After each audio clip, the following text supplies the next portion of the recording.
じゃーん、皆さんこんにちは、こうやみです。今回はついにこちらのシリコンモールド猫のお顔バージョンを手に入れることができました。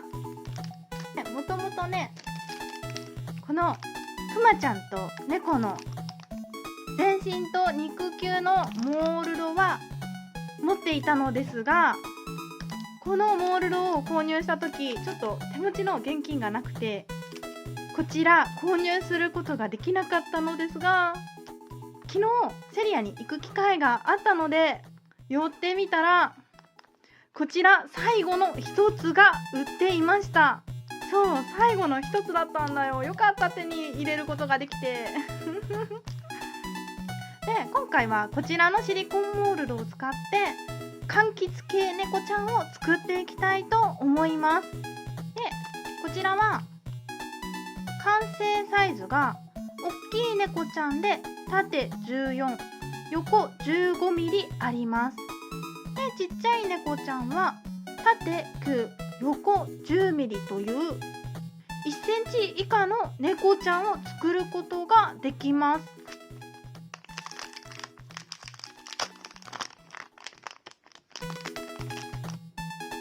まずはカラーレジン液の朝食からしていこうと思います。今回はレモン猫ちゃん、みかん猫ちゃん、なんだろう、緑色の柑橘系のあれ、すだちすだちかな、緑柑橘猫ちゃん、それからピンクグレープフルーツの猫ちゃんの4種類の猫ちゃんを作っていきます。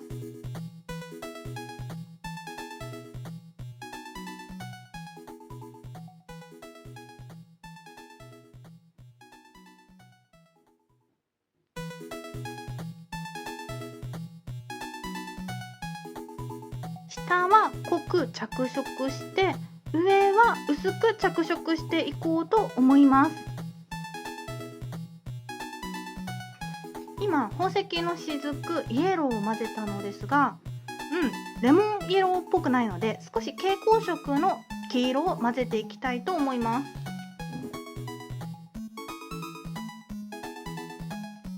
宝石の雫のイエローはオレンジ色のイエローですよね。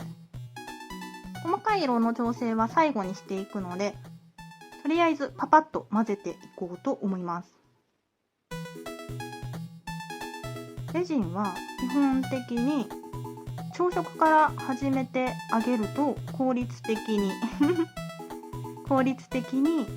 作業を進めることができます。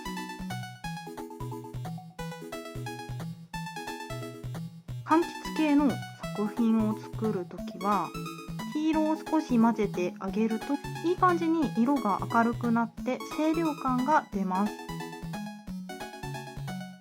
ピンクグレープフルーツって皮黄色だっけオレンジにしちゃった。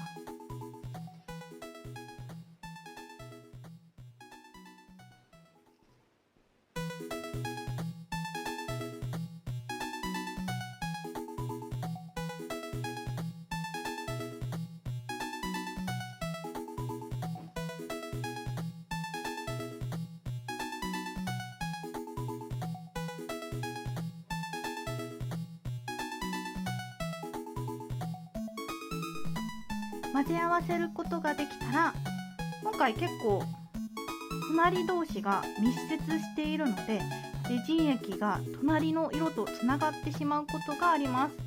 なので先端をきれいにした調色スティックでこの色の境目をきちっと分けてあげると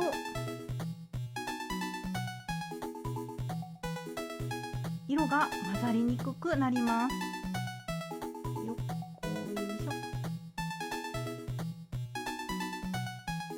猫ちゃんのシリコンモールドを掃除していきます。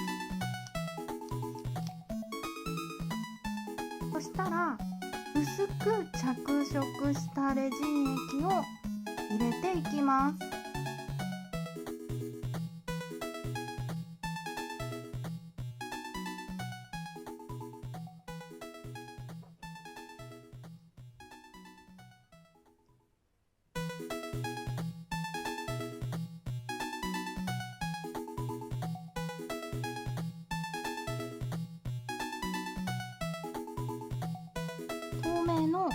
レジン液を落として色にムラを作りました。色にムラがあった方がリアル感が増します。この濃く着色した方も少し落としてより色ムラを作ります。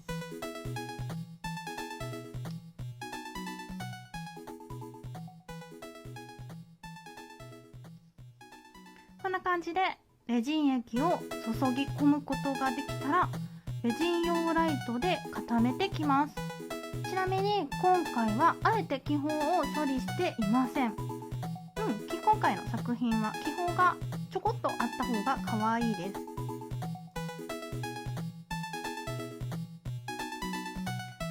縁いっぱいまでレジン液を注ぐことができました。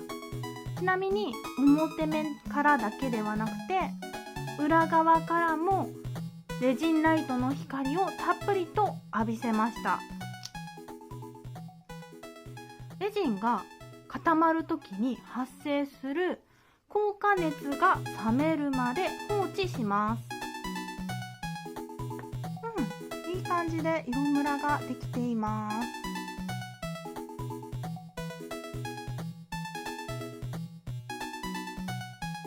硬化熱が冷めたらモールドからレジンを取り外します。モールドとレジンが接していた面もしっかりと固まっています。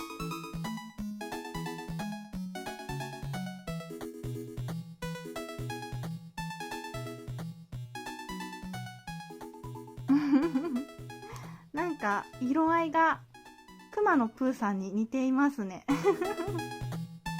そしたらセリアのカラージェルネイルホワイトで猫ちゃんの輪郭をなぞっていきます。こんな感じで爪楊枝の先端にジェルを取って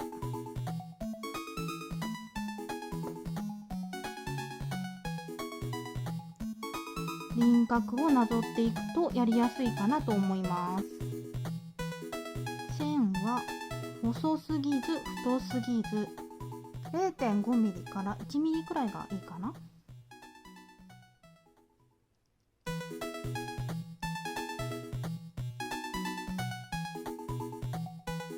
でぐるっと一周囲うことができたら中心に点を落としてこの点に向かってよっこいしょと線を伸ばしていきます。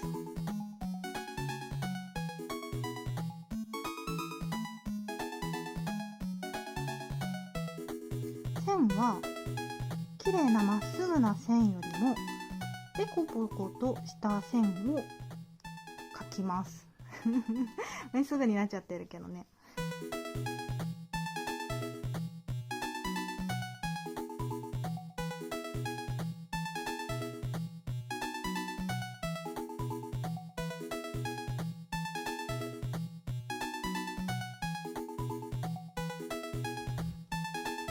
こんな感じで線が引くことができたら固めてきます。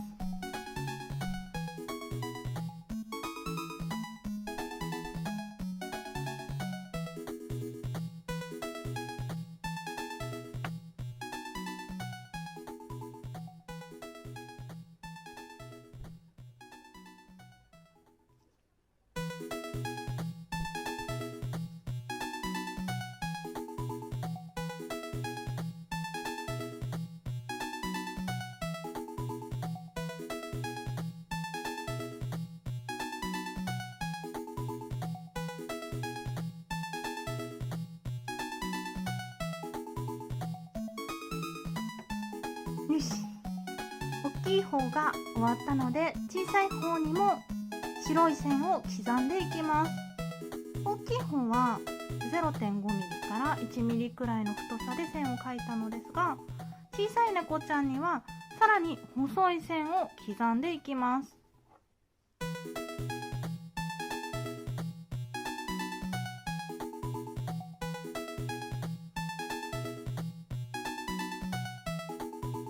固めます。固めることができたら、透明のレジン液を1滴垂らします。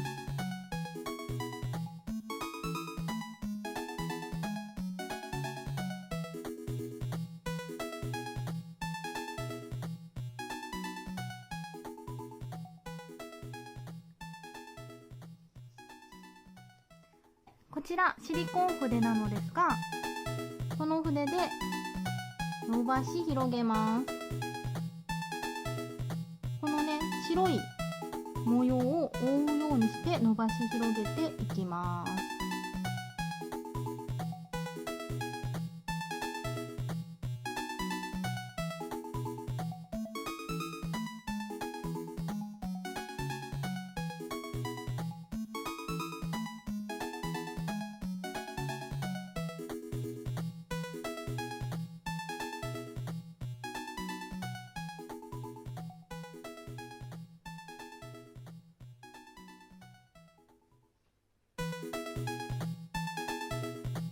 この白い線をコーティングしたいだけなので、余分なレジン液はポイッとします。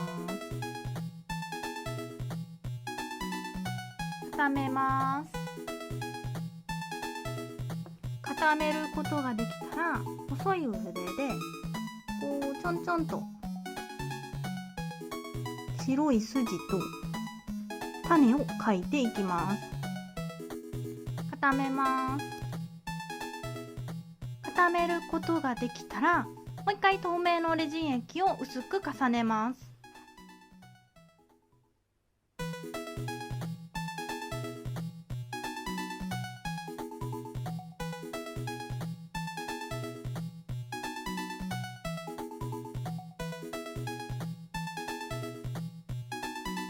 固めます。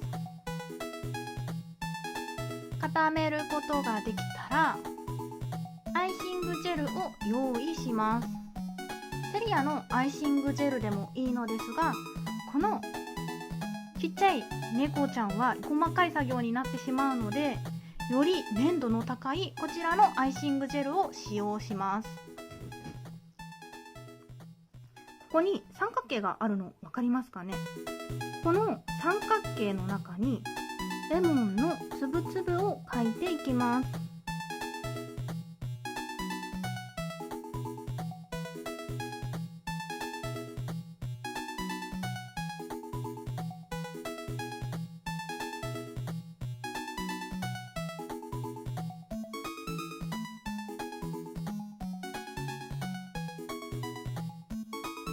わかるかな。こっちに粒々を描いて、こっちはまだ粒々を描いていないのですが、こんな感じで粒々を描くことができたら固めます。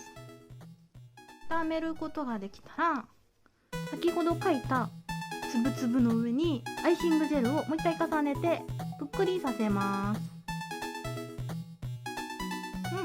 いい感じでぷっくりしたので固めます。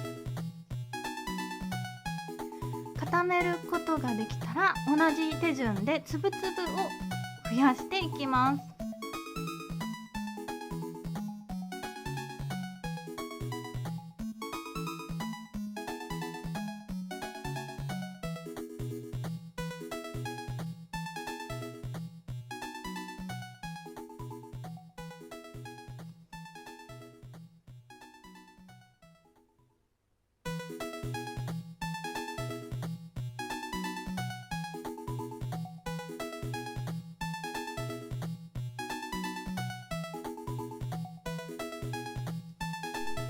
よいしょ。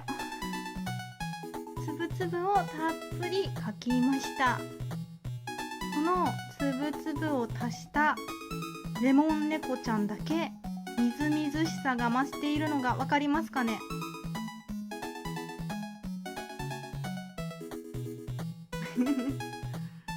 それでは他の猫ちゃんにも粒々をくっつけてきます。レモンだけではなく、オレンジ、すだち、ピンク、グレープフルーツ、他のフルーツも作っていきます。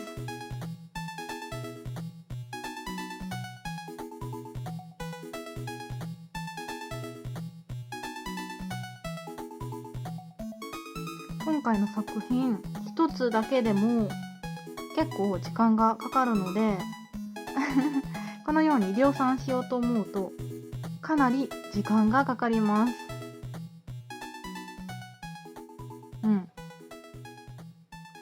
こういう黙々とする作業が苦手という人もいると思うのですが、私は逆にね、こういう作業が大好きで、この作業を一日中続けろと言われても割と楽しく取り組むことができそうです。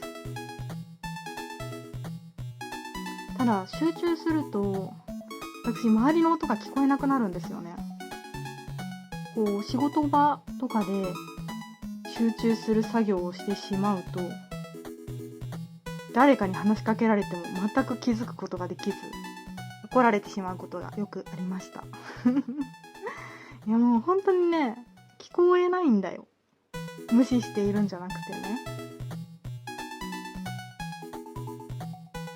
ね。よし、下の段が終わりました。そしたら下の段だけ仕上げて固めてしまおうかな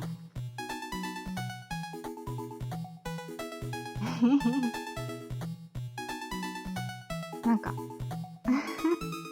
アイシング作業をしている気分になります。アイシングクッキーなんて作ったことはないのですが、多分こんな気持ちでしょう。白い筋を描くことができたので硬化します。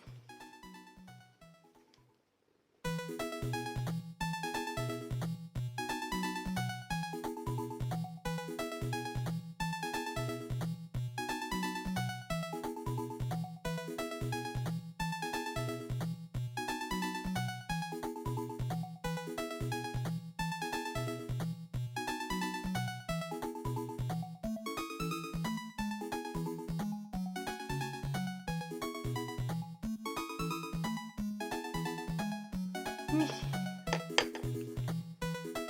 固めます。固めることができたらレジン液を薄く塗りのばします。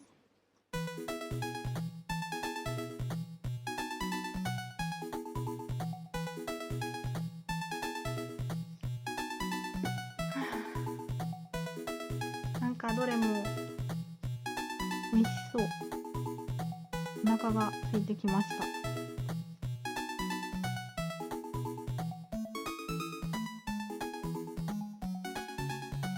この後また先ほどと同じように筋と種を描いていきます。でその後にまた透明のレジン液を重ねるので、正直ここで透明のレジン液を重ねる必要はありません。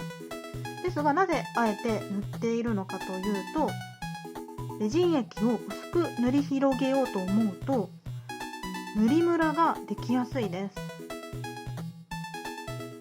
一応硬化する前にきちんと確認はしているのですが、それでも塗り残しができてしまうときはできてしまいます。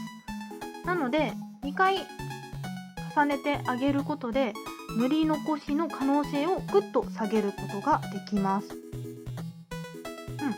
塗り残しを防ぐために2回わざわざ塗っています。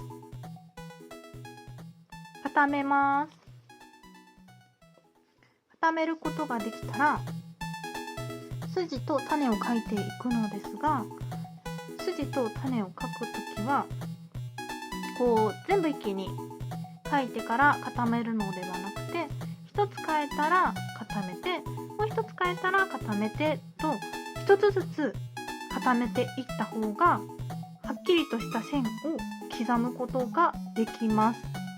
なので逆に言えば滲んだ線が描きたい場合は描いてから少し時間を置いてから固めるとぼわっと滲んだ線を描くことができます。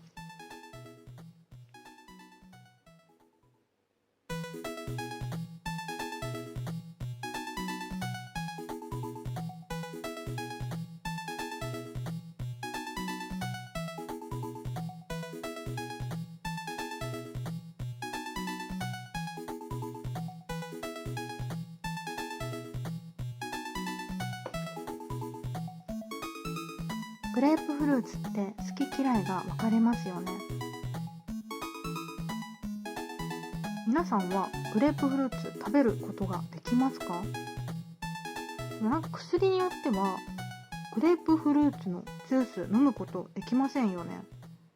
あれってグレープフルーツのジュースだけでグレープフルーツ自体は食べても大丈夫なのかしら。どうなんだろうね。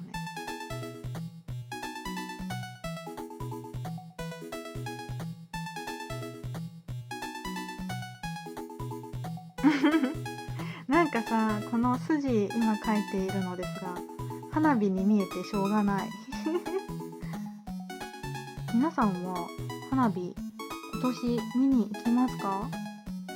見るとしたら近所で見るのかな、それともわざわざ花火が有名な会場に足を運んだりしますか？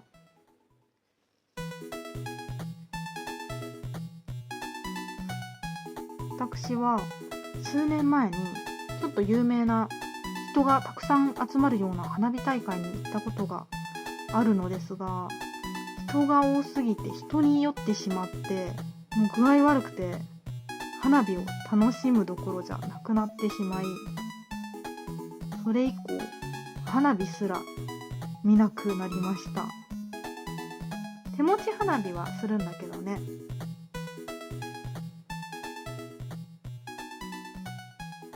ちっちゃいこの猫ちゃんたちにも白い筋を描いていきます。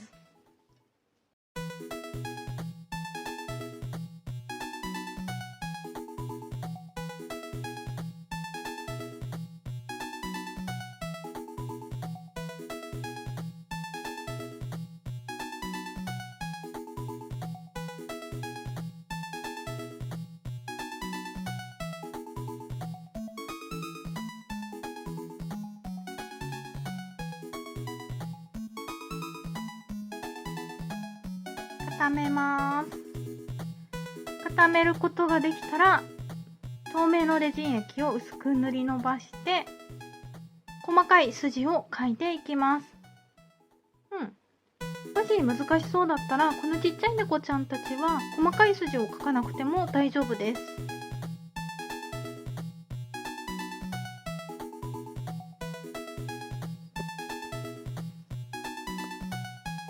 ここまで作ることができたら、もう一回レジン液を重ねてつぶつぶを作っていくのですが、その前によっこいしょ。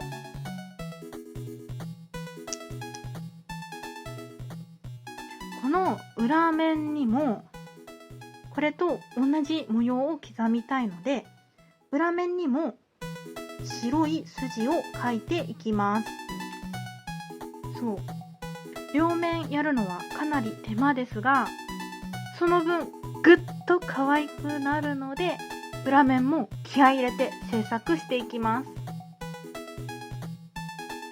こんな感じで全ての表裏に筋を描くことができたら、アイシングジェルでつぶつぶを両面に描いていきます。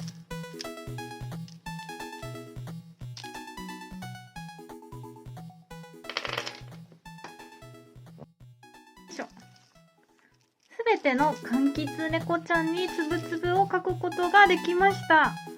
もうこの作業めちゃくちゃ大変だった。つぶつぶを両面描くことができたら、美味しそうだね。そしたらこの側面にちょっと色が混じってしまったのですが、一番初めに濃いめに着色したカラーレジン液をこの縁に塗って皮を作っていきます。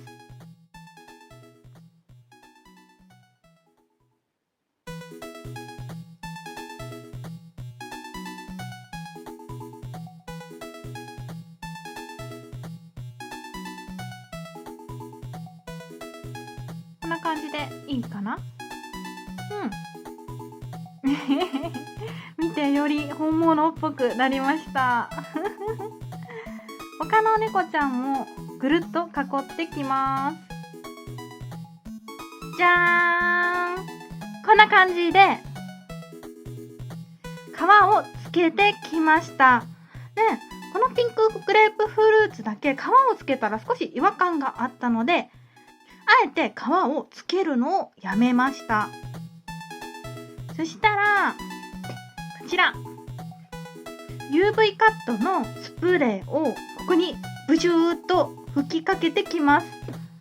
こちら室内で使うのはちょっと怖いので、外でブシューっと吹きかけてきます。じゃーん、しっかりと乾燥させて、でひっくり返して裏面にもスプレーを吹きかけて完成したのがこちらになります。もうめちゃくちゃ可愛くないですか？うわー、美味しそうなこちらの猫ちゃんのお顔のモールド、正直ダイソーにも同じように猫ちゃんのお顔のシリコンモールドがあるので、わざわざこれを買う必要ないかなと思っていたのですが、ダイソーのとはまた違った可愛さがあります。私の最寄りのセリアではこちらが最後の一つでしたが、また再入荷もすると思うので、セリアに行った際にぜひチェックしてみてください。